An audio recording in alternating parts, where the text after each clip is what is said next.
नमस्कार, आप सभी का स्वागत डीडी न्यूज पर। आपके साथ मैं हूं मुकुल शर्मा। इस वक्त की बड़ी और अहम खबरें आपके साथ करेंगे साझा, लेकिन सबसे पहले नजर डालते हैं हेडलाइंस पर।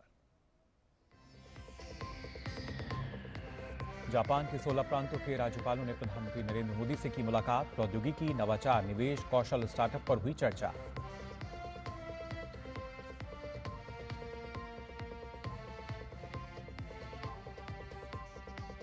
जापान में प्रधानमंत्री नरेंद्र मोदी के सम्मान में किया गया योग सत्र का आयोजन। करीब 600 मीटर ऊंचे ब्रॉडकास्टिंग टावर पर हुआ विशेष योग सत्र।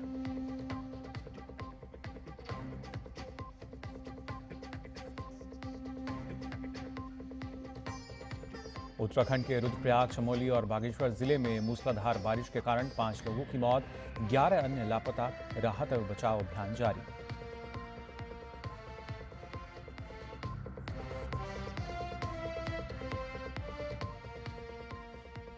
अर्थव्यवस्था के मोर्चे पर अच्छी खबर। चालू वित्त वर्ष की पहली तिमाही में 7.8% की रफ्तार से बढ़ी भारतीय अर्थव्यवस्था।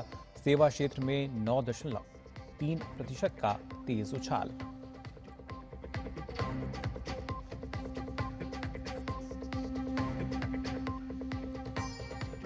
और अमेरिका की एक संघीय अदालत ने ट्रंप के टैरिफ नीति को बताया अवैध। हालांकि सुप्रीम कोर्ट में अपील दायर करने के लिए टैरिफ को 14 अक्टूबर तक यथावत रखने की अनुमति भी दी।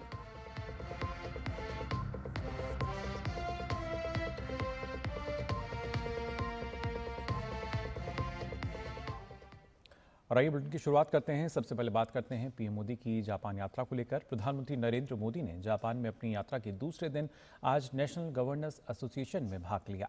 इसके बाद पीएम मोदी और जापान के प्रधानमंत्री शिगेरू शिबा जापान की राजधानी टोक्यो से बुलेट ट्रेन में बैठकर सेंदाई शहर जाएंगे और वहां पर टोक्यो इलेक्ट्रॉन कंपनी के सेमीकंडक्टर सुविधाओं का दौरा करेंगे।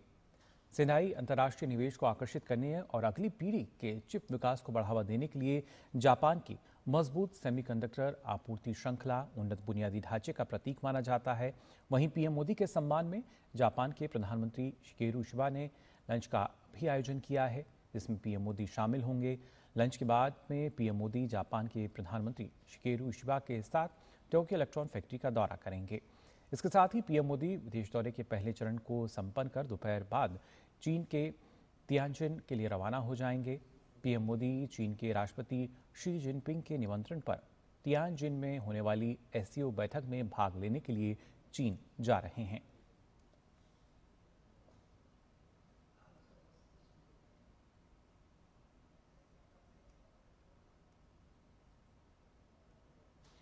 जापान दौरे के दूसरे दिन टोक्यो में 16 प्रांतों के राज्यपालों ने पीएम मोदी से मुलाकात की। विदेश मंत्रालय के प्रवक्ता रणधीर जायसवाल ने मुलाकात की तस्वीरों के साथ इसकी जानकारी साझा की।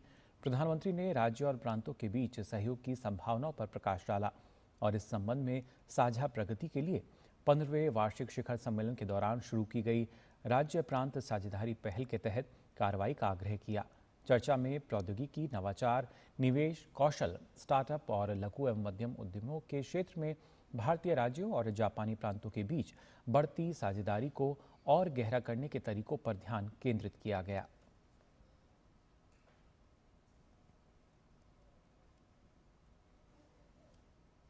टोक्यो में प्रधानमंत्री नरेंद्र मोदी की जापान यात्रा के दौरान एक विशेष योग सत्र का भी आयोजन किया गया। ये कार्यक्रम दुनिया की सबसे ऊंची ब्रॉडकास्टिंग टावर कही जाने वाली स्काई ट्री की ऑब्जर्वेशन डेक पर हुआ। करीब 600 मीटर ऊंचे इस टावर पर योग सत्र का आयोजन प्रधानमंत्री मोदी की यात्रा के सम्मान में किया गया।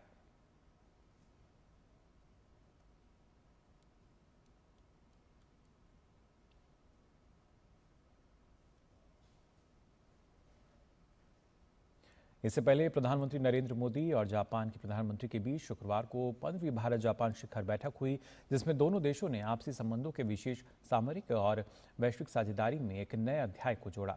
दोनों नेताओं ने अगले एक दशक के विजन डॉक्यूमेंट पर सहमति जताई तो रक्षा सुरक्षा सहयोग, आर्थिक साझेदारी और जन से जनसंपर्क को बढ़ावा देने पर फोकस किया। दोनों देशों के बीच कई क्षेत्रों में सहयोग समझौतों पर सहमति बनी तो पीएम मोदी ने कहा कि जापान की तकनीक और भारत का टैलेंट मिलकर वैश्विक क्रांति ला सकते हैं। भू राजनैतिक और भू आर्थिक उतार चढ़ाव के बीच भारत और जापान ने 15वें वार्षिक शिखर सम्मेलन के दौरान अपनी विशेष सामरिक और वैश्विक साझेदारी में एक नए और सुनहरे अध्याय को जोड़ा है। प्रधानमंत्री नरेंद्र मोदी और जापान के प्रधानमंत्री शिगेरू इशिबा ने रक्षा और सुरक्षा सहयोग, आर्थिक साझेदारी और जन से जन संपर्क से जुड़े अहम दस्तावेजों पर हस्ताक्षर का स्वागत किया। दोनों देशों के बीच स्वच्छ ऊर्जा, महत्वपूर्ण खनिज, डिजिटल साझेदारी, पर्यावरण, अंतरिक्ष, विज्ञान और प्रौद्योगिकी, सांस्कृतिक आदान प्रदान और कूटनीतिक प्रशिक्षण को लेकर आपसी सहमति बनी। उच्च प्रौद्योगिकी के क्षेत्र में डिजिटल पार्टनरशिप 2.0 और आर्टिफिशियल इंटेलिजेंस के क्षेत्र में सहयोग पर आगे बढ़ने का फैसला लिया गया। सेमीकंडक्टर्स और रेयर अर्थ मिनरल्स हमारे एजेंडे में सबसे ऊपर रहेंगे। जहां हम हाई स्पीड रेल पर काम कर रहे हैं, वहीं नेक्स्ट जनरेशन मोबिलिटी पार्टनरशिप के अंतर्गत पोर्ट्स, एविएशन और शिप बिल्डिंग जैसे क्षेत्रों में भी तेजी से प्रगति करेंगे। भारत और जापान ने आने वाले दशक के लिए साझेदारी का एक व्यापक रोड मैप तैयार किया है। भारत ने अगले 10 वर्षों में जापान से 10 ट्रिलियन येन निवेश आकर्षित करने का लक्ष्य निर्धारित किया है। साथ ही शिखर सम्मेलन के दौरान भारत और जापान ने खुले और स्वतंत्र हिंद प्रशांत क्षेत्र के लिए प्रतिबद्धता जताई है। आतंकवाद और साइबर सिक्योरिटी को लेकर हमारी चिंताएं समान है। डिफेंस और मैरीटाइम सिक्योरिटी से हमारे साझे हित जुड़े हुए हैं। हमने निर्णय किया है कि डिफेंस इंडस्ट्री और इनोवेशन के क्षेत्र में आपसी सहयोग को और सशक्त किया जाएगा। इससे पहले प्रधानमंत्री नरेंद्र मोदी और जापान के प्रधानमंत्री शिगेरू इशिबा ने भारत जापान इकोनॉमिक फोरम में भाग लिया। बैठक में उद्योग जगत के शीर्ष नेताओं को संबोधित करते हुए प्रधानमंत्री मोदी ने दोनों देशों के बीच मजबूत आर्थिक साझेदारी पर प्रकाश डाला और द्विपक्षीय सहयोग को गहरा करने के लिए 5 सूत्री रोड मैप पेश किया। उन्होंने दोनों देशों के बीच साझेदारी के लिए manufacturing, technology and innovation, green energy transition, next gen infrastructure और स्किल डेवलपमेंट को अहम बताया। भारत ने AI, semiconductor, quantum computing, biotech और स्पेस में बोल्ड और एम्बिशियस इनिशिएटिव लिए हैं। जापान की टेक्नोलॉजी और भारत का टैलेंट मिलकर इस सदी के टेक रिवॉल्यूशन का नेतृत्व कर सकते हैं। इसके अलावा प्रधानमंत्री नरेंद्र मोदी ने जापान के पूर्व प्रधानमंत्री योशिहिदे सुगा और फूमियो किशिदा के साथ तकनीक, आर्टिफिशियल इंटेलिजेंस, व्यापार, निवेश और अन्य क्षेत्रों में सहयोग बढ़ाने पर चर्चा की। 15वें भारत जापान वार्षिक शिखर सम्मेलन से दोनों देशों के संबंध न केवल आर्थिक और तकनीकी दृष्टि से मजबूत होंगे, बल्कि वैश्विक मंच पर इसे एक नई दिशा प्रदान करेंगे।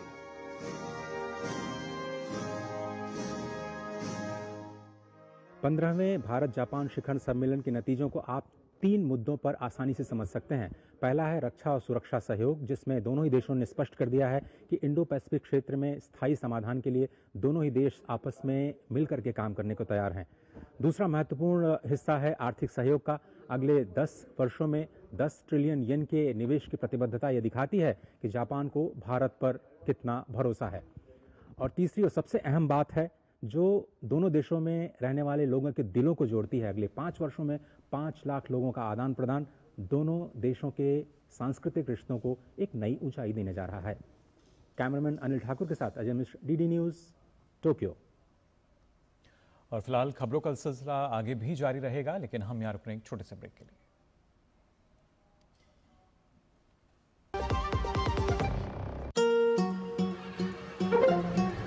जनधन बैंक खाता ना होता तो यूपीआई ना होता, यूपीआई ना होता तो आज इतनी आसानी से व्यापार नहीं हो रहा होता, व्यापार नहीं होता तो मेरा घर संसार बसा नहीं होता। जनधन बैंक खाता ना होता तो बैठे बैठे पैसा गांव नहीं भेज पाते, गांव पैसा नहीं भेज पाते तो खुद जाना पड़ता, खुद जाते तो रिक्शा बंद रहता, रिक्शा बंद रहता तो भाई हमारी सवारी कोई और ले जाता। 11 साल में 56 करोड़ से अधिक जन धन बैंक खाते खुले हैं, जिनमें से 67% खाते गांव कस्बों में खुले हैं। गरीबों ने इसमें 2,60,000 करोड़ रुपए डिपॉजिट किए हैं। बैंक खाता नहीं, ये है स्वाभिमान। पीएम जन धन योजना के 11 साल। मेरी पसंद, मेरी पसंद, मेरी पसंद, मेरी पसंद,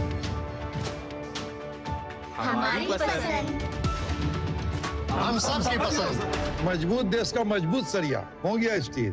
LIC लाया है unit linked insurance plan index plus. जीवन बीमा पाइए और निफ्टी स्टॉक्स के साथ अपने मार्केट रिटर्न्स को तेजी से बढ़ाइए। इस अट्रैक्टिव कॉम्बिनेशन के साथ अपना कल सुरक्षित कीजिए। सिर्फ 2,500 रुपए मंथली प्रीमियम से शुरुआत कीजिए। आज ही LICindia.in पर जाएं।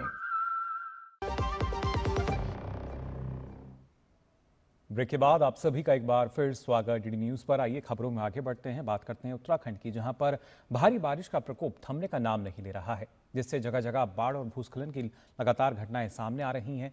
मूसलाधार बारिश से जनजीवन बुरी तरह प्रभावित हुआ है। मौसम विभाग ने आज उत्तराखंड के लिए बहुत भारी बारिश को लेकर रेड अलर्ट जारी किया है।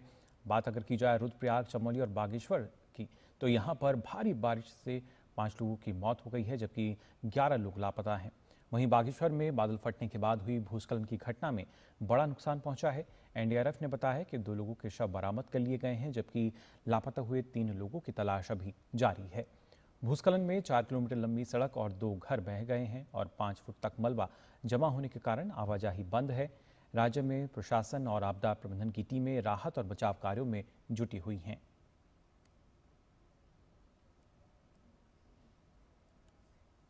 साथ ही हिमाचल प्रदेश की भी अगर बात की जाए तो लंबे समय से यहां हो रही बारिश ने जनजीवन अस्त व्यस्त कर दिया है। भारी बारिश के कारण राज्य में जानमाल का काफ़ी नुकसान हुआ है। कई इलाकों में बाढ़ जैसी स्थिति उत्पन्न हो गई है। एनडीआरएफ की टीम ने कांगड़ा के इंदौरा स्थित अरनी विश्वविद्यालय के पास बचाव अभियान चलाकर फंसे हुए करीब 10 लोगों को सुरक्षित स्थान पर पहुंचाया। इस बीच मौसम विभाग ने हिमाचल के चंबा, कांगड़ा और कुल्लू जिलों में भारी बारिश की चेतावनी के साथ ऑरेंज अलर्ट जारी किया है। साथ ही ऊना, बिलासपुर, मंडी और शिमला जिलों में भारी बारिश होने की संभावना जताते हुए येलो अलर्ट जारी किया गया है।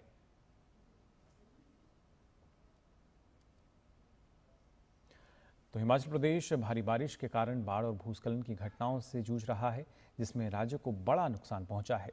इस दौरान हिमाचल प्रदेश का चंबा जिला बुरी तरह प्रभावित है। राज्य के लोक निर्माण मंत्री विक्रमादित्य सिंह ने चंबा का दौरा किया और स्थिति का जायजा लिया। उन्होंने कहा कि प्राकृतिक आपदा से राज्य बुरी तरह प्रभावित हुआ है और लोगों की मदद के लिए राज्य सरकार प्रयास कर रही है। विक्रमादित्य ने कहा कि राज्य सरकार सड़क, जल आपूर्ति और मोबाइल नेटवर्क जल्द से जल्द बहाल करने में लगी है और संबंधित अधिकारियों को निर्देश भी जारी कर दिए गए हैं। भारी नुकसान प्रदेश के अंदर हुआ है, मगर खास करके जिला चंबा इसमें बहुत ज़्यादा अफेक्ट हुआ है। चाहे उसमें चंबा हमारे विधानसभा क्षेत्र है या खास करके भरमौर का इलाका है, आपके तीसा का इलाका है। तो इसीलिए हम यहाँ पर आए हैं ताकि जो भी यहाँ पे नुकसान हुआ है उसका ग्राउंड पे जायज़ा भी लिया जाए और सड़कों का पर्टिकुलरली जो डैमेजेस हुए हैं। अभी तो नेशनल हाईवे है, अभी मैं खुद नेशनल हाईवे से हम होकर आए हैं, तो हमने इसमें निर्देश दिए हैं कि जहाँ जहाँ पर भी इसमें मलबे आए हैं, जहाँ जहाँ पर भी इसमें दंगे लगने हैं, इमीडिएटली उसका काम शुरू हो। उसके लिए बजट की कोई दिक्कत नहीं है। और वहीं पंजाब की बात की जाए तो हिमाचल और जम्मू कश्मीर में भारी बारिश की वजह से पंजाब में नदियां उफान पर हैं, जिससे पंजाब के कई जिलों में बाढ़ आ गई है। गुरदासपुर, फजिल्का, रामतास, जालंधर, अजनाला में लगातार हो रही बारिश से बाढ़ जैसे हालात हो गए हैं। राहत और बचाव अभियान में एनडीआरएफ की 8 टीमें तैनात की गई हैं। इसके अलावा सेना और पुलिस की टीम भी राहत और बचाव कार्यों में जुटी हुई हैं।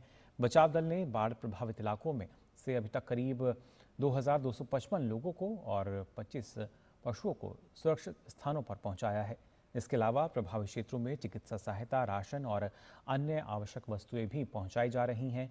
दूरदराज के गांवों तक पहुंचने के लिए हेलीकॉप्टर का सहारा भी लिया जा रहा है।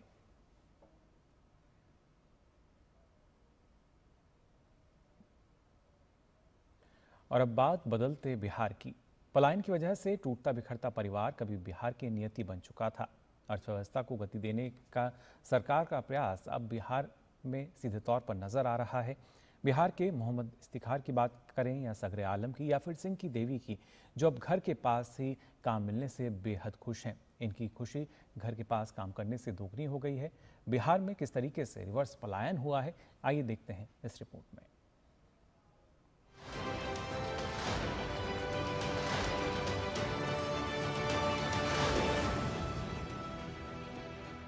बिहार में एनडीए शासन के दौरान राज्य में बड़े पैमाने पर औद्योगिकरण हुआ है, जिससे बिहार के बाहर काम करने वाले लोगों को राज्य में ही बड़े पैमाने पर रोजगार के अवसर उपलब्ध हुए हैं। अपने स्पेशल सीरीज बात बिहार की में हम रोज आपको रिवर्स माइग्रेशन की सफल कहानी दिखा रहे हैं। देखिए कैसे बिहार में उद्योगों का जाल बिछ रहा है और कैसे लोग दूसरे राज्य से अपने राज्य में रोजगार के अवसर प्राप्त कर रहे हैं। बदलते बिहार की बदलती तस्वीर में रिवर्स पलायन एक क्रांति बनकर उभरा है।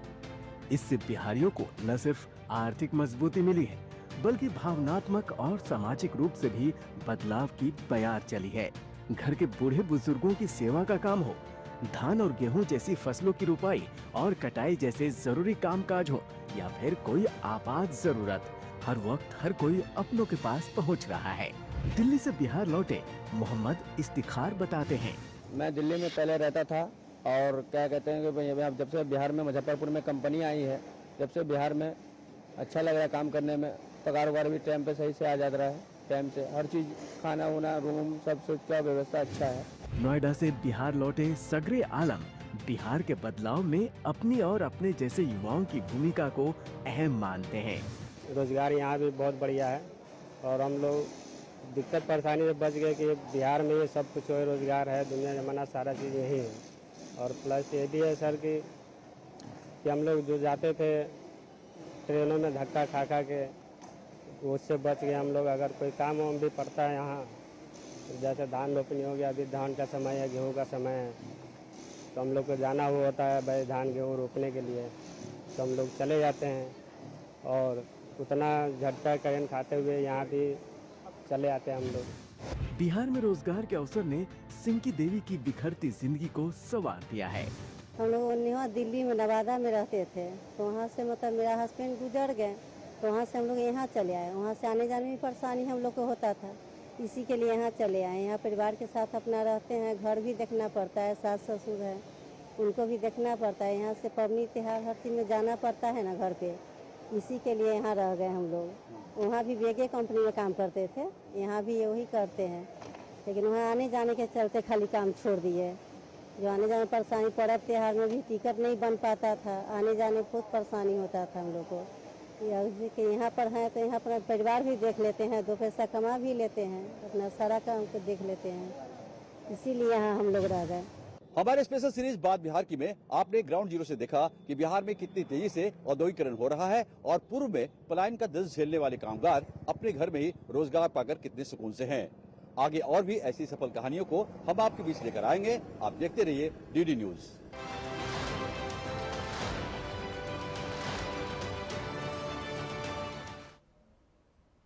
तो देखा आपने किस तरीके से बिहार जो है बदल रहा है और कभी विकास से कोसों दूर रहने वाला बिहार अब समावेशी विकास की मिसाल बनकर भी उभर रहा है। केंद्र सरकार ने बिहार को प्राथमिकता देते हुए अपनी वित्तीय सहायता को बीते 10 वर्षों में 3 गुना से अधिक बढ़ा दिया है। इसी का परिणाम है कि अलग अलग क्षेत्रों में बड़े पैमाने पर विकास परियोजनाएं यहां पर संभव हुई हैं। मोदी सरकार बिहार के विकास को लेकर प्रतिबद्ध है, इसीलिए राज्य को दी जाने वाली वित्तीय सहायता में जबरदस्त वृद्धि की गई है। बिहार को 2004 से 14 की अवधि में केंद्र सरकार से 2.8 लाख करोड़ रुपए की वित्तीय मदद दी गई थी, जबकि प्रधानमंत्री नरेंद्र मोदी के नेतृत्व में ये राशि 2014 से 24 के दौरान बढ़ाकर 9.23 लाख करोड़ रुपए कर दी गई है। राज्य में वार्षिक रेलवे निवेश 2009 से 14 में 1132 करोड़ रुपए से बढ़कर 2025 से 26 में 10,066 करोड़ रुपए हो गया है। केंद्र की मदद से बिहार को विकास के पंख लग गए हैं। सड़क, रेलवे, हवाई संपर्क और ऊर्जा में निवेश के चलते 2011 से 12 में राज्य की अर्थव्यवस्था में 3.5 गुना वृद्धि हुई। बीते 10 वर्षों में बिहार में अवसंरचना में उल्लेखनीय वृद्धि हुई है। सड़कों और पुलों के विकास के लिए 4 लाख करोड़ रुपए की परियोजनाएं आवंटित की गयी। रेलवे अवसंरचना के लिए 1 लाख करोड़ रुपए और विमानन से जुड़ी परियोजनाओं के लिए 2000 करोड़ रुपए आवंटित किए गए। राज्य के लगभग 90% राष्ट्रीय राजमार्ग अब 2 लेन या उससे अधिक चौड़े हैं। पिछले 5 वर्षों में 850 किलोमीटर से अधिक 4 लेन और उससे अधिक चौड़े राष्ट्रीय राजमार्गों का निर्माण किया गया है। बीते 22 अगस्त को प्रधानमंत्री ने NH31 पर 8.15 किलोमीटर लंबे ओंटा सिमरिया पुल परियोजना का उद्घाटन किया, जिसमें गंगा नदी पर 1870 करोड़ रुपए से अधिक की लागत से निर्मित 1.86 किलोमीटर लंबा 6 लेन का पुल भी शामिल है। 120.10 किलोमीटर लंबे ग्रीनफील्ड पटना आरा सासाराम गलियारे को आर्थिक मामलों की मंत्रिमंडलीय समिति ने मंजूरी दे दी है। NH22 के पटना गया डोभी खंड को 4 लेन का बनाने का कार्य 5520 करोड़ रुपए की लागत से पूरा हो चुका है। NH119A को 4 लेन बनाने और NH319B और NH119D को 6 लेन बनाने का कार्य भी प्रगति पर है। यात्री सुविधाएं बढ़ाने के लिए 2014 से अब तक 115 नई ट्रेनें शुरू की गई हैं और 300 से ज्यादा जोड़ी ट्रेनों को अतिरिक्त ठहराव दिए गए हैं। अमृत भारत स्टेशन योजना के तहत देश भर के 1337 रेलवे स्टेशनों को पुनर्विकास के लिए चुना गया है, जिनमें बिहार के 98 स्टेशन शामिल हैं। देश में संचालित 144 वंदे भारत एक्सप्रेस सेवाओं में से 20 बिहार के स्टेशनों पर चल रही हैं। पटना हवाई अड्डे ने 2014 से 2024 के दौरान सालाना 3 करोड़ यात्रियों, 83,000 टन माल ढुलाई और 24,026 विमानों की आवाजाही दर्ज की है। ये राज्य में आधुनिक, कुशल और समावेशी अवसंरचना की ओर बदलाव को दर्शाता है। दरभंगा एयरपोर्ट से दिल्ली, मुंबई और बेंगलुरु जैसे प्रमुख शहरों के लिए सीधी हवाई संपर्क सुविधा जारी है। करीब 6,880 करोड़ रुपए की लागत से निर्मित बक्सर ताप विद्युत संयंत्र का अगस्त 2025 में प्रधानमंत्री ने उद्घाटन किया। औरंगाबाद में 29,930 करोड़ रुपए के साथ पावर प्लांट का निर्माण हो रहा है। राज्य में नवीकरणीय ऊर्जा से जुड़ी परियोजनाएं भी संचालित हैं। बीते 11 वर्षों में देश में प्रधानमंत्री आवास योजना के तहत 4 करोड़ से ज्यादा घरों का निर्माण किया गया है, जिनमें बिहार के लगभग 60 लाख घर शामिल हैं। बजट में पश्चिमी कोसी नहर EMR परियोजना के लिए वित्तीय सहायता प्रदान की जा रही है, जिससे मिथिलांचल में 50,000 हेक्टेयर से अधिक भूमि पर खेती करने वाले किसानों को लाभ होगा। बिहार की अवसंरचना परिवर्तन सतत और समावेशी विकास की दिशा में बड़ा कदम है। रेल, सड़क, ऊर्जा और विमानन की ऐतिहासिक परियोजनाएं राज्य को राष्ट्रीय विकास इंजन बनाने की ओर अग्रसर कर रही हैं। Bureau report, DD news. और खबर मध्य प्रदेश से, जहां इंदौर में एक इमारत की तीसरी मंजिल पर भीषण आग लग गई। आग बुझाने की कोशिश करते समय अग्निशमन कर्मचारी भी घायल हो गए। फायर ब्रिगेड के SI सुशील कुमार दुबे ने कहा कि MG रोड स्थित एक बिल्डिंग में आग लगने की सूचना मिलने पर 4 दमकल गाड़ियां तुरंत मौके पर पहुंची। आग बुझाने की कोशिश में एक कर्मचारी के सिर में चोट लगी है, जिसे फिलहाल अस्पताल में भर्ती कराया गया है।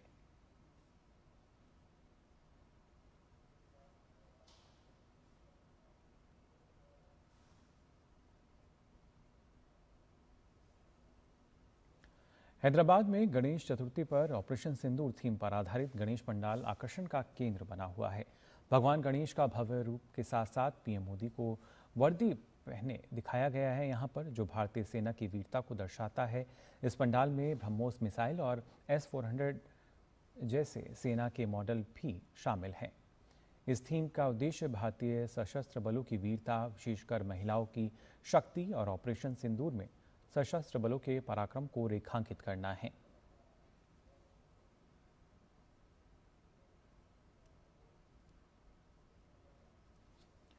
अमेरिका की एक संघीय अपील अदालत ने अहम फैसला सुनाते हुए डोनाल्ड ट्रंप के अधिकांश टैरिफ को गैर कानूनी करार दिया है। US court of appeals for the federal circuit का कहना है कि राष्ट्रपति को आपातकालीन शक्तियां प्राप्त तो हैं, लेकिन इनमें टैरिफ या टैक्स लगाने का अधिकार नहीं है। ये फैसला ट्रंप की आर्थिक नीतियों पर एक बड़ा झटका माना जा रहा है। समाचार एजेंसी AP की रिपोर्ट के अनुसार कोर्ट ने टैरिफ को 14 अक्टूबर तक यथावत रखने की अनुमति भी दे दी है, जिससे ट्रंप प्रशासन को मामला सुप्रीम कोर्ट में ले जाने का अवसर मिल गया है।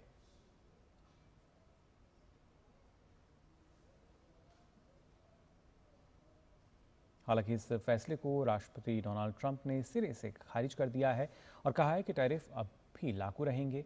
उन्होंने कहा कि अगर कभी ये टैरिफ हटा दिए गए तो ये देश के लिए पूरी तरह से विनाशकारी होगा, साथ ही यह अमेरिका को आर्थिक रूप से कमजोर बना देगा।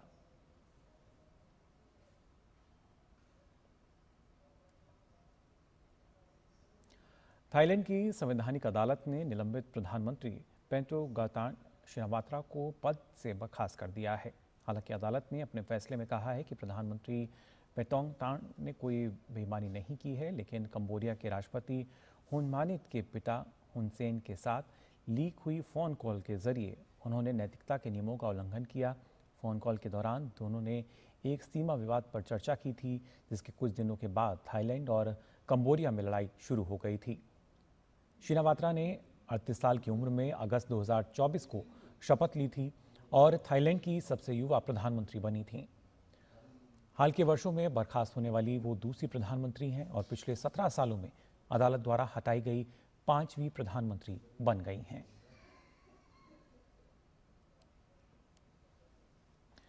मेलवेयर एक ऐसा शब्द जिससे हम सब परिचित भी हैं, जाने अनजाने हम कभी ना कभी इसका शिकार भी हो जाते हैं। साइबर ठग, कभी आरटीओ ऑफिस, कभी सरकारी योजनाएं, तो कभी क्रेडिट कार्ड के नाम पर आपके मोबाइल में मेलवेयर यानी एपीके इंस्टॉल करा देते हैं। अटैचमेंट या लिंक के माध्यम से आप तक पहुंचाई जाती है फर्जी एपीके, जिनमें हो सकते हैं वायरस, ट्रोजन या स्पाईवेयर, जो आपके फ़ोन का नियंत्रण हासिल कर लेता है और आपको भारी नुकसान पहुंचाता है। ये जो एंड्रॉयड पैकेज किट होता है, ये किसी भी तरह से आपके मोबाइल पे आ सकता है, व्हाट्सएप के माध्यम से, मैसेंजर के माध्यम से, और कोई अननोनली इस लिंक को क्लिक करता है तो ये उनका डेटा, जो से भी सेंसिटिव डेटा होता है, फाइनेंशियल डेटा हो सकता है, पर्सनल डेटा हो सकता है, क्रेडिट कार्ड डेटा हो सकता है, सब वो रिमोटली हैंडल कर सकते हैं। आपके मोबाइल को ये रिमोटली चेक कर सकते हैं कि आप उसमें क्या क्या कर रहे हैं। जैसे कि हम लोगों ने जब इसके सिस्टम लैपटॉप को जो ऑपरेट किया, जब उसका हमने एनालिसिस किया, तो उसके पैनल, उन्होंने एक पैनल बना रखा था जिससे देश के विभिन्न जो विक्टिम्स थे उनके डिटेल्स थे और उनके सेंसिटिव इंफॉर्मेशन, इवन की उसके जो मैसेजेस मोबाइल पे आ रहे थे, ये लोग अपने पैनल में भी देख सकते थे। तो कैसे नकली ऐप्स, फर्जी लिंक और मेलवेयर फाइल्स के जरिए साइबर अपराधी आप पर नजर रखे हैं, कैसे आप खुद ही अपने हाथों से उनके जाल में फंस जाते हैं। बस एक क्लिक और आपकी निजी जानकारी साइबर अपराधियों के कब्जे में। ऐसे में आपको क्या करना चाहिए, कैसे आप इसके जाल से बच सकते हैं, कौन सी सावधानियां आपको अपनानी होंगी, देखिए साइबर अलर्ट आज रात 10 बजे डीडी न्यूज़ पर। साइबर अलर्ट में इस बार आपको बताएंगे मैलवेयर के बारे में, कैसे आपको टारगेट करते हैं ये साइबर अपराधी मैलवेयर अटैक के माध्यम से। अगर मैं मेरे फोन में कोई मालवेयर डालता हूं तो मेरे फोन का एक्सेस प्रोडक्टर के पास चला जाता है, तो वो मेरा जो अकाउंट है वो बंदा यूज करता है। इनके पास आपको कोई नंबर नहीं मिलेगा, ये व्हाट्सएप जो चलाते हैं वो किसी और के नंबर में लॉगिन करके चलाते हैं। अननोन नंबर से आपके पास व्हाट्सएप लिंक आया तो उसको अननोइंगली क्लिक नहीं करना। देखिएगा साइबर अलर्ट शनिवार रात 10 बजे सिर्फ डीडी न्यूज़ पर। और आइए अब आगे बढ़ते हैं। बिहार के राजगीर में हॉकी एशिया कप का शानदार आगाज हो चुका है। भारतीय हॉकी टीम का सामना अपने पहले मैच में चीन से हुआ, जहां पर भारतीय टीम ने 4-3 से ये मैच अपने नाम कर लिया और साथ ही साथ एशिया कप में जीत के साथ आगाज किया। इस दौरान कप्तान हरमनप्रीत सिंह ने 3 गोल दागे और भारत की जीत में अहम भूमिका भी निभाई। उनके अलावा एक गोल जुगराज सिंह ने किया। वहीं चीन की तरफ से चेन बेनहाई, गाओ जिएशेंग और दुशिहाओ ने गोल दागे।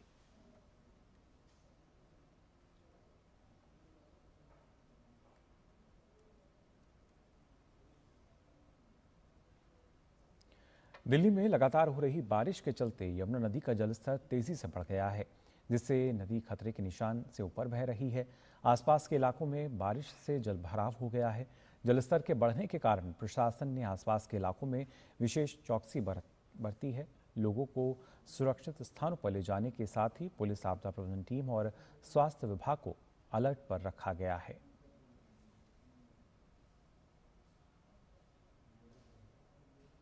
राजस्थान के मुख्यमंत्री भजनलाल शर्मा ने टोंक के टोडा राय सिंह में एक पेड़ मां के नाम के तहत पौधारोपण किया। इस दौरान उन्होंने हरियालो राजस्थान अभियान के तहत आयोजित एक कार्यक्रम में भी हिस्सा लिया। मुख्यमंत्री शर्मा ने सिंदूर का एक पौधा लगाया। वहीं कार्यक्रम परिसर में एक साथ 60,000 पौधे लगाकर एक कीर्तिमान स्थापित किया गया।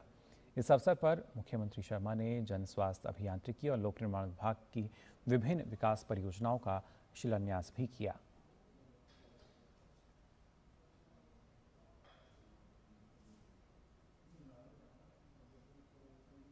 राष्ट्रीय खेल दिवस के मौके पर खिलाड़ियों को राष्ट्रपति द्रौपदी मुर्मू ने अमृत उद्यान को देखने के लिए आमंत्रित किया। इस मौके पर खिलाड़ियों के साथ साथ बड़ी संख्या में स्कूली बच्चे भी अमृत उद्यान पहुंचे। जैसे ही राष्ट्रपति अमृत उद्यान में पहुंची, हर किसी का चेहरा उत्साह से भर गया। राष्ट्रपति ने उद्यान में घूमने आए एथलीट्स और स्कूली बच्चों से मुलाकात की और उनके अनुभव साझा किए। राष्ट्रपति भवन में स्थित अमृत उद्यान अपने दीदार के लिए वैसे तो हर किसी का स्वागत करता है, लेकिन राष्ट्रीय खेल दिवस के मौके पर अमृत उद्यान खिलाड़ियों के लिए खास रहा। जब खिलाड़ी अमृत उद्यान पहुंचे तो राष्ट्रपति द्रौपदी मुर्मू ने उनका स्वागत गर्मजोशी से किया। जैसे ही राष्ट्रपति अमृत उद्यान में पहुंची, हर किसी का चेहरा उत्साह से भर गया। राष्ट्रपति ने उद्यान में घूमने आए एथलीटों के साथ स्कूली बच्चों से मुलाकात की और उनके अनुभव साझा किए। वहीं अमृत उद्यान घूमने आए खिलाड़ियों ने अपनी खुशी जाहिर करते हुए अमृत उद्यान में पैरा खिलाड़ियों के लिए उपलब्ध सुविधाओं की भी सराहना की।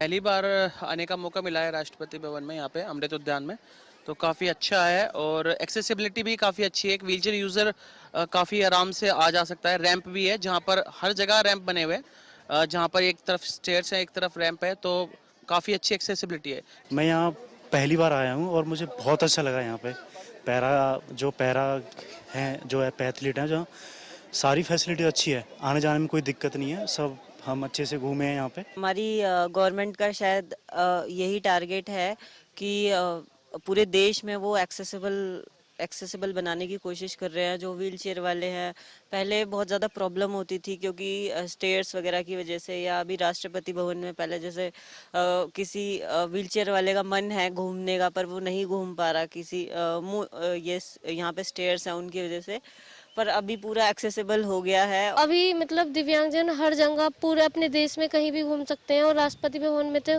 हमने देखा है जैसे एंट्री करी तो छोटी छोटी सी भी रैंप बनी हुई है, तो काफ़ी अच्छा इम्प्रूव हो रहा है। हमारी सरकार को बहुत बहुत थैंक यू इतने इम्प्रूवमेंट लाने के लिए। पिछले जब से श्री नरेंद्र मोदी खासकर देश के प्रधानमंत्री हुए हैं, इसमें पैरा स्पोर्ट्स में एक आमूलचूल परिवर्तन देखने को मिला है।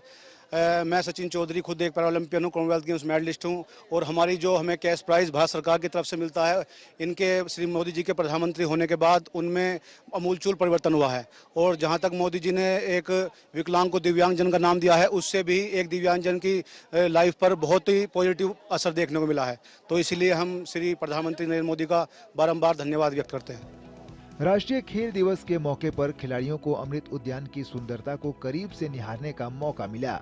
अमृत उद्यान को दिव्यांगों के लिए एक्सेसिबल बनाया गया है। कोशिश की गई है कि जब भी कोई दिव्यांग अमृत उद्यान पहुंचे तो यहां से सुखद अनुभव लेकर जाए।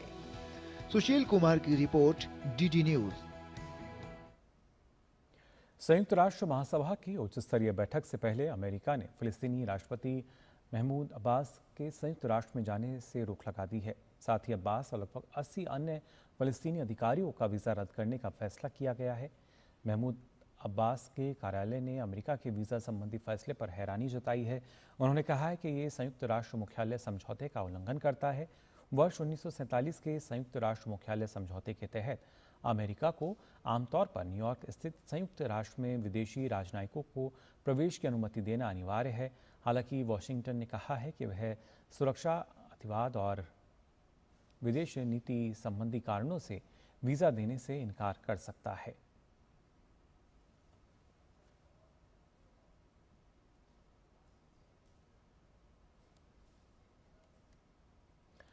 वहीं फ्रांस, जर्मनी ने पुतिन की ज़ेलेंस्की से मिलने की अनिच्छा के बीच रूस पर अधिक दबाव बनाने का आह्वान किया है। यूरोपीय देशों ने इस कदम को संघर्ष की मौजूदा स्थिति को देखते हुए चिंता का संकेत माना है। वहीं ज़ेलेंस्की ने अमेरिका की भागीदारी के साथ यूक्रेन के लिए सुरक्षा गारंटी की मांग की है। उनका कहना है कि ये कदम यूक्रेन की संप्रभुता और क्षेत्रीय सुरक्षा सुनिश्चित करने के लिए आवश्यक है। इस बीच पश्चिमी गठबंधन ने रूस को दबाव में रखने के लिए कूटनीतिक और आर्थिक उपाय तेज करने की योजना बनाई है।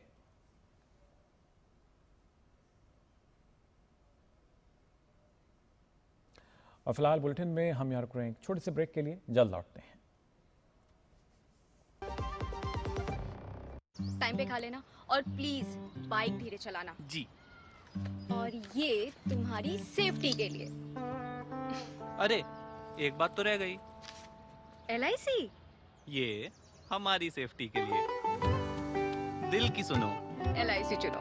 LIC हर पल आपके साथ। जब धरती चीर कर निकलता है लोहे का पत्थर और मिलता है मोंगिया के जोश से, फिर तपता है, पिघलता है और बनता है फौलाद। अब होता है सरिया सारी खूबियों के साथ। मोंगिया स्टील, मजबूत देश का मजबूत सरिया।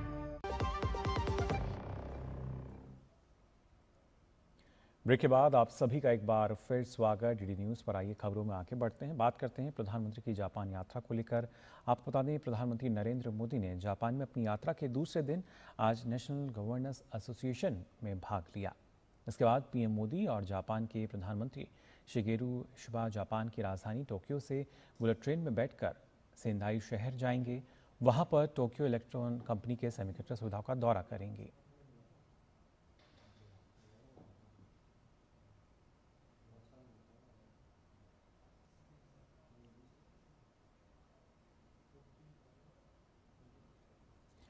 भारत जापान के मजबूत संबंधों को और मजबूत करते हुए प्रधानमंत्री नरेंद्र मोदी ने टोक्यो में 16 प्रांतों के राज्यपालों से मुलाकात की।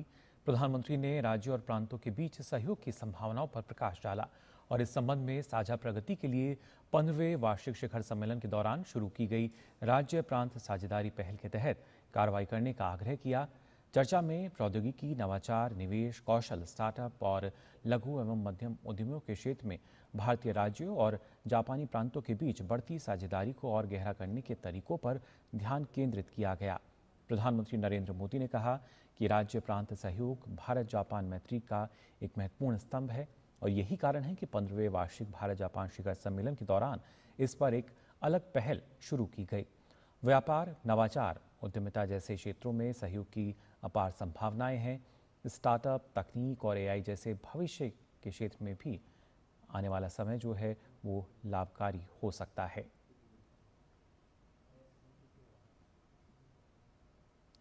पीएम मोदी ने अपने दौरे को लेकर सोशल मीडिया प्लेटफॉर्म एक्स पर तस्वीर साझा कर लिखा है कि आज सुबह टोक्यो में जापान के 16 प्रांतों के राज्यपालों के साथ बातचीत की। राज्य प्रांत सहयोग भारत जापान मैत्री का एक महत्वपूर्ण स्तंभ है। यही कारण है कि कल 15वें वार्षिक भारत जापान शिखर सम्मेलन के दौरान इस पर एक अलग पहल शुरू की गई। व्यापार, नवाचार, उद्यमिता आदि क्षेत्रों में सहयोग की अपार संभावनाएं हैं। स्टार्टअप, तकनीक और कृत्रिम बुद्धिमत्ता यानी AI जैसे भविष्योन्मुखी क्षेत्र भी लाभकारी हो सकते हैं।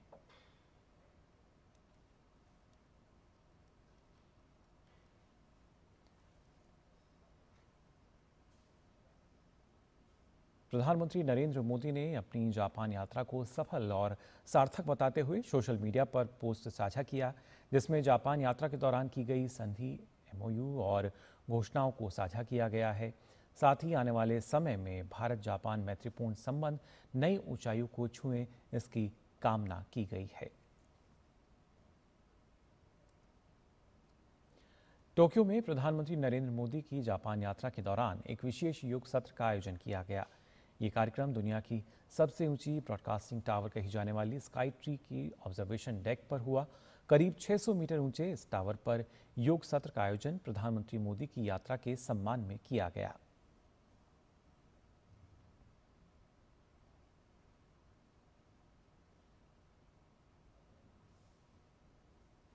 आपको बता दें, जापान दौरे के दूसरे दिन टोक्यो में 16 प्रांतों के राज्यपालों ने पीएम मोदी से मुलाकात की।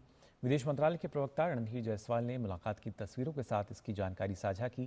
प्रधानमंत्री ने राज्यों और प्रांतों के बीच सहयोग की संभावनाओं पर प्रकाश डाला और इस संबंध में साझा प्रगति के लिए 15वें वार्षिक शिखर सम्मेलन के दौरान शुरू की गई राज्य प्रांत साझेदारी के पहल के तहत कार्रवाई का आग्रह किया।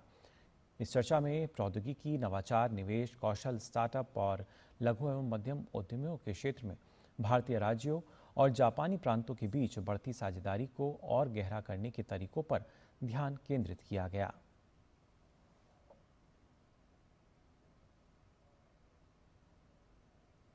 हालांकि इससे पहले आपको बता दें, प्रधानमंत्री नरेंद्र मोदी और जापान के पीएम के बीच शुक्रवार को 15वीं भारत जापान शिखर सम्मेलन यहाँ पर बैठक हुई, जिसमें दोनों देशों ने आपसी संबंधों के विशेष सामरिक और वैश्विक साझेदारी में एक नए अध्याय को जोड़ा।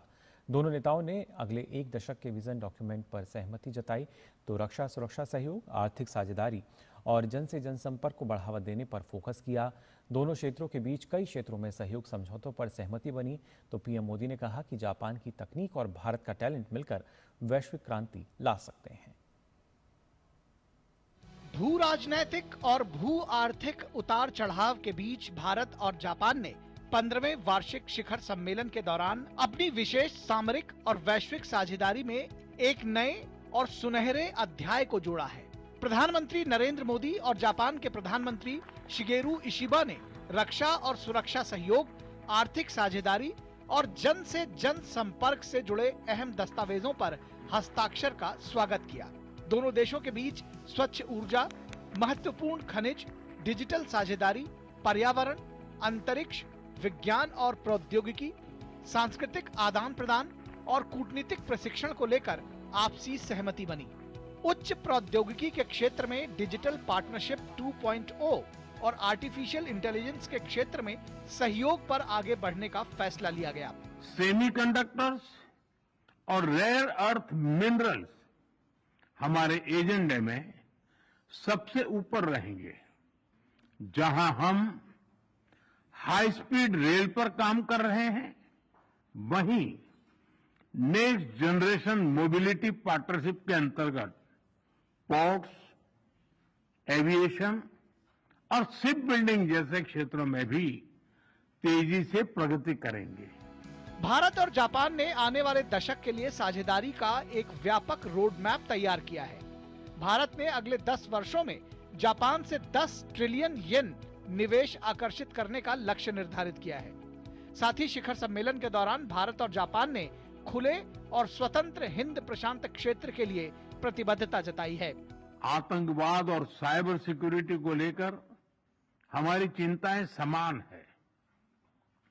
डिफेंस और मैरीटाइम सिक्योरिटी से हमारे साझे हित जुड़े हुए हैं।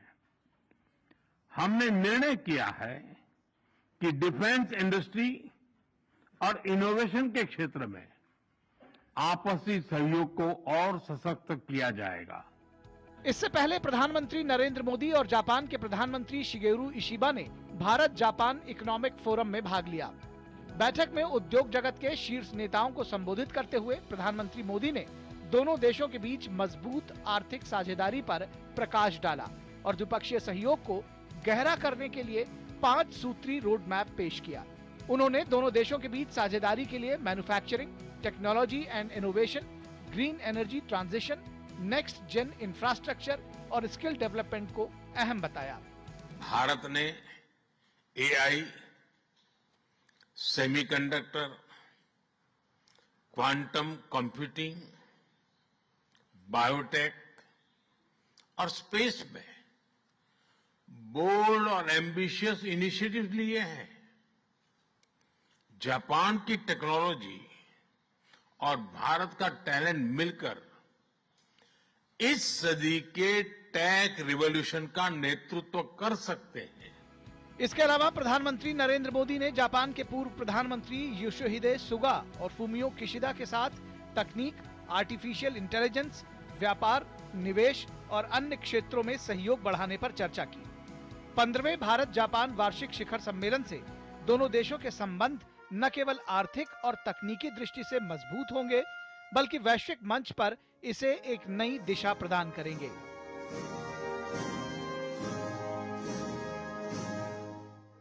पंद्रहवें भारत जापान शिखर सम्मेलन के नतीजों को आप 3 मुद्दों पर आसानी से समझ सकते हैं।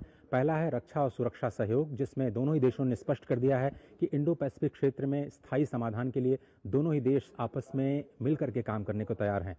दूसरा महत्वपूर्ण हिस्सा है आर्थिक सहयोग का। अगले 10 वर्षों में 10 ट्रिलियन येन के निवेश की प्रतिबद्धता ये दिखाती है कि जापान को भारत पर कितना भरोसा है। और तीसरी और सबसे अहम बात है जो दोनों देशों में रहने वाले लोगों के दिलों को जोड़ती है। अगले 5 वर्षों में 5 लाख लोगों का आदान प्रदान दोनों देशों के सांस्कृतिक रिश्तों को एक नई ऊंचाई देने जा रहा है। कैमरामैन अनिल ठाकुर के साथ Ajay Mishra, DD news, Tokyo.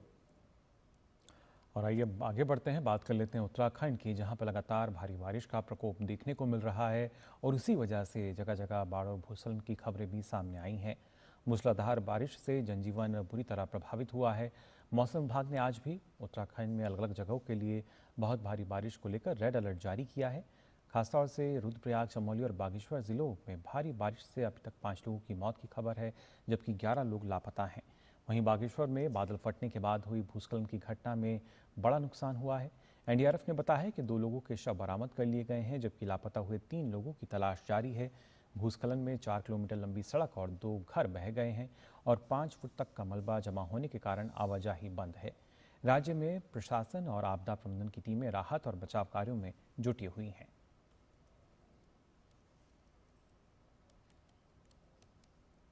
वहीं हिमाचल प्रदेश में भी लंबे समय से हो रही बारिश से जनजीवन अस्त व्यस्त हो गया है। भारी बारिश के कारण राज्य में जानमाल का काफ़ी नुकसान हुआ है। कई इलाकों में बाढ़ जैसी जो स्थिति है वो भी नजर आई है। एनडीआरएफ की टीम ने कांगड़ा के नौरा स्थित अरनी विश्वविद्यालय के पास बचाव अभियान चलाकर फंसे हुए करीब 10 लोगों को सुरक्षित स्थान पर पहुंचाया। इस बीच मौसम विभाग ने हिमाचल के चंबा, कांगड़ा और कुल्लू जिलों में भारी बारिश की चेतावनी के साथ ऑरेंज अलर्ट जारी किया है। साथ ही ऊना, बिलासपुर, मंडी और शिमला जिलों में भारी बारिश होने की संभावना जताते हुए यहां पर अलर्ट जारी किया गया है।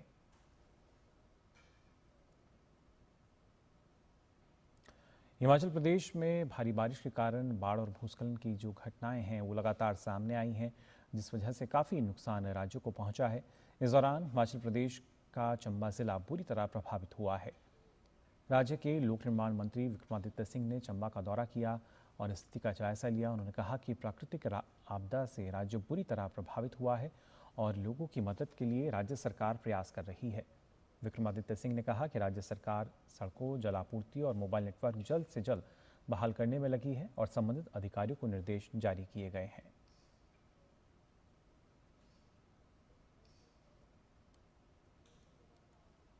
भारी नुकसान प्रदेश के अंदर हुआ है, मगर खास करके जिला चंबा इसमें बहुत ज़्यादा अफेक्ट हुआ है।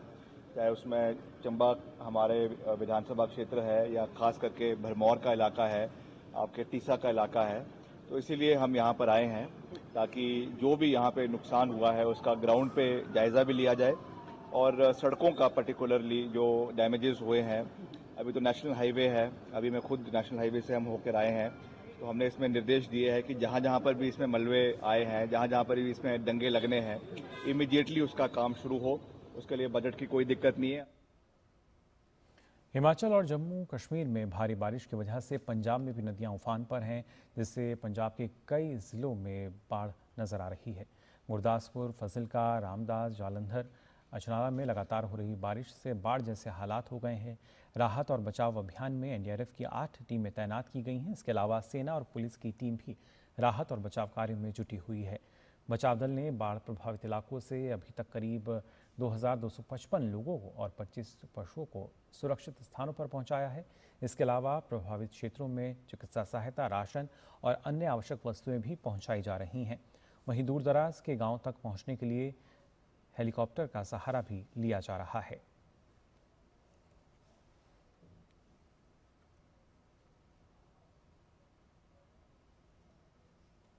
और अब बात बदलते बिहार की। पलायन की वजह से टूटता बिखरता परिवार कभी बिहार की नियति बन चुका था। अर्थव्यवस्था को गति देने का सरकार का प्रयास अब जमीन पर बिहार में नजर आ रहा है। बिहार के मोहम्मद इफ्तिखार, सगरे आलम और सिंह की देवी को अब घर के पास ही काम मिला है। घर के पास काम मिलने से इन लोगों की खुशी दोगुनी हो गई है। बिहार के रिवर्स पलायन पर आइए देखते हैं खास रिपोर्ट।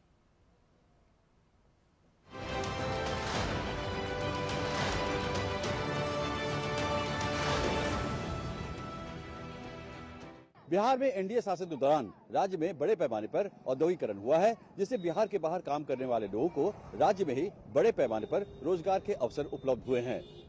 अपने स्पेशल सीरीज बात बिहार की में हम रोज आपको रिवर्स माइग्रेशन की सफल कहानी दिखा रहे हैं। देखिए कैसे बिहार में उद्योगों का जाल बिछ रहा है और कैसे लोग दूसरे राज्य से अपने राज्य में रोजगार के अवसर प्राप्त कर रहे हैं। बदलते बिहार की बदलती तस्वीर में रिवर्स पलायन एक क्रांति बनकर उभरा है। इससे बिहारियों को न सिर्फ आर्थिक मजबूती मिली है, बल्कि भावनात्मक और सामाजिक रूप से भी बदलाव की बयार चली है। घर के बूढ़े बुजुर्गों की सेवा का काम हो, धान और गेहूं जैसी फसलों की रुपाई और कटाई जैसे जरूरी कामकाज हो, या फिर कोई आपात जरूरत, हर वक्त हर कोई अपनों के पास पहुंच रहा है। दिल्ली से बिहार लौटे मोहम्मद इफ्तिखार बताते हैं, मैं दिल्ली में पहले रहता था और क्या कहते हैं कि भाई अब जब से बिहार में मुजफ्फरपुर में कंपनी आई है, जब से बिहार में अच्छा लग रहा है काम करने में। पगार वगार भी टाइम पे सही से आ जाता है, टाइम से हर चीज़, खाना वाना, रूम, सब कुछ का व्यवस्था अच्छा है।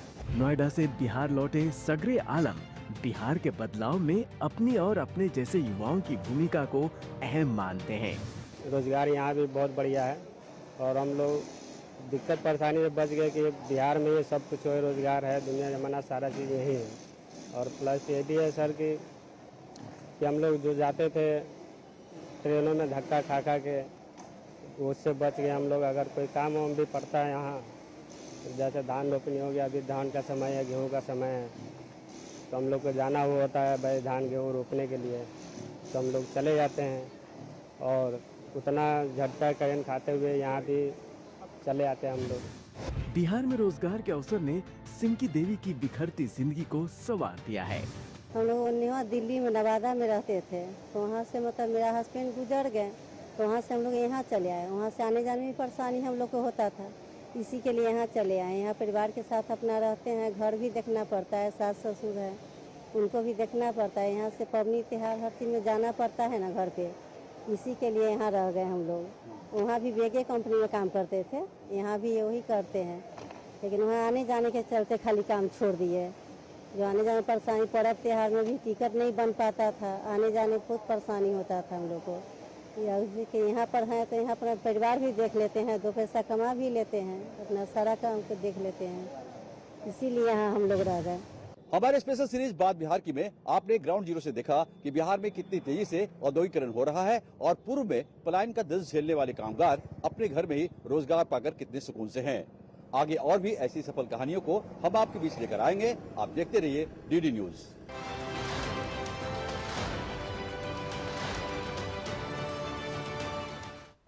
तो कभी विकास से कोसों दूर बिहार अब समावेशी विकास की मिसाल बनकर उभर रहा है। केंद्र सरकार ने बिहार को प्राथमिकता देते हुए अपने वित्तीय सहायता को बीते 10 वर्षों में 3 गुना से अधिक बढ़ा दिया है। इसके परिणाम स्वरूप विभिन्न क्षेत्रों में बड़े पैमाने पर विकास परियोजनाएं संभव हो पाई हैं। मोदी सरकार बिहार के विकास को लेकर प्रतिबद्ध है, इसीलिए राज्य को दी जाने वाली वित्तीय सहायता में जबरदस्त वृद्धि की गई है। बिहार को 2004 से 14 की अवधि में केंद्र सरकार से 2.8 लाख करोड़ रुपए की वित्तीय मदद दी गई थी, जबकि प्रधानमंत्री नरेंद्र मोदी के नेतृत्व में ये राशि 2014 से 24 के दौरान बढ़ाकर 9.23 लाख करोड़ रुपए कर दी गई है। राज्य में वार्षिक रेलवे निवेश 2009 से 14 में 1132 करोड़ रुपए से बढ़कर 2025 से 26 में 10,066 करोड़ रुपए हो गया है। केंद्र की मदद से बिहार को विकास के पंख लग गए हैं। सड़क, रेलवे, हवाई संपर्क और ऊर्जा में निवेश के चलते 2011 से 12 में राज्य की अर्थव्यवस्था में 3.5 गुना वृद्धि हुई। बीते 10 वर्षों में बिहार में अवसंरचना में उल्लेखनीय वृद्धि हुई है। सड़कों और पुलों के विकास के लिए 4 लाख करोड़ रुपए की परियोजनाएं आवंटित की गयी। रेलवे अवसंरचना के लिए 1 लाख करोड़ रुपए और विमानन से जुड़ी परियोजनाओं के लिए 2000 करोड़ रुपए आवंटित किए गए। राज्य के लगभग 90% राष्ट्रीय राजमार्ग अब 2 लेन या उससे अधिक चौड़े हैं। पिछले 5 वर्षों में 850 किलोमीटर से अधिक 4 लेन और उससे अधिक चौड़े राष्ट्रीय राजमार्गों का निर्माण किया गया है। बीते 22 अगस्त को प्रधानमंत्री ने NH-31 पर 8.15 किलोमीटर लंबे ओंटा सिमरिया पुल परियोजना का उद्घाटन किया, जिसमें गंगा नदी पर 1870 करोड़ रुपए से अधिक की लागत से निर्मित 1.86 किलोमीटर लंबा 6 लेन का पुल भी शामिल है। 120.10 किलोमीटर लंबे ग्रीनफील्ड पटना आरा सासाराम गलियारे को आर्थिक मामलों की मंत्रिमंडलीय समिति ने मंजूरी दे दी है। NH-22 के पटना गया डोभी खंड को 4 लेन का बनाने का कार्य 5520 करोड़ रुपए की लागत से पूरा हो चुका है। NH-119A को 4 लेन बनाने और NH-319B और NH-119D को 6 लेन बनाने का कार्य भी प्रगति पर है। यात्री सुविधाएं बढ़ाने के लिए 2014 से अब तक 115 नई ट्रेनें शुरू की गई है और 300 से ज्यादा जोड़ी ट्रेनों को अतिरिक्त ठहराव दिए गए हैं।